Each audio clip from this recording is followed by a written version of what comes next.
இப்போ பாருங்க நான் சட்டியில் எண்ணெய் விட்டுட்டேன். இதால் ஒரு கரண்டி ஒரு மீசக்கரண்டி தேங்காய் எண்ணெய் தான் விட்டேன் நான்.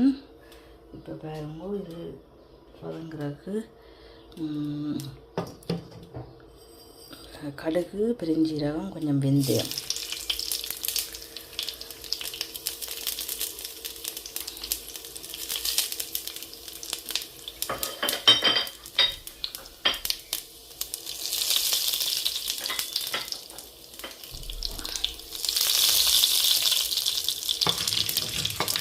இதோட சேர்த்து உள்ளியும்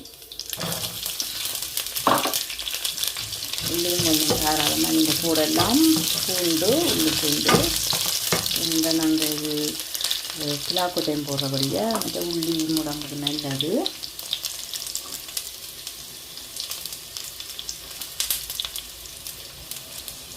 இப்போ காஞ்ச கருவேப்பிலைங்களோட காஞ்சி வந்துக்குது.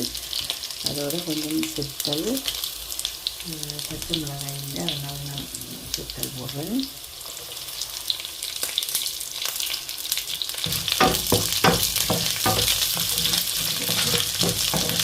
அதுக்கப்புறம் கை வீட்டில் விடாதுங்கோ, நெய்யை வீட்டில் விட்டுட்டு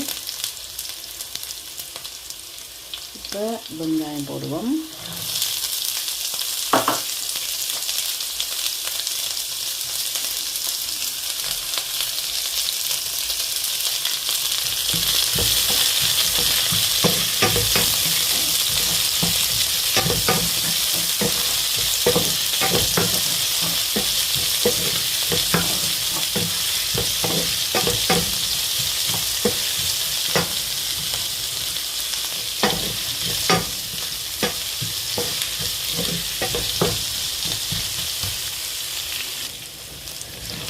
ரொம்ப வெங்காயம் உள்ளி கருவேப்பிலை எல்லாம் வதங்குது. இந்த டைமில் வெட்டி வச்ச கத்திரிக்காய் போடுவோம். சரியா? அடுத்தது வெட்டியெல்லாம் கழுவி வச்சுக்கிற முருங்கைக்காய் போடுவோம்.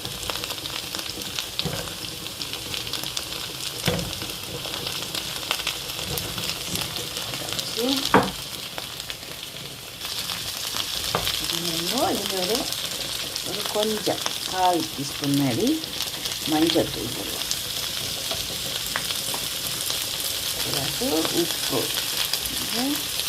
ஒரு கரண்டி, நல்ல குட்டி தேக்கரண்டி 2 தேக்கரண்டி,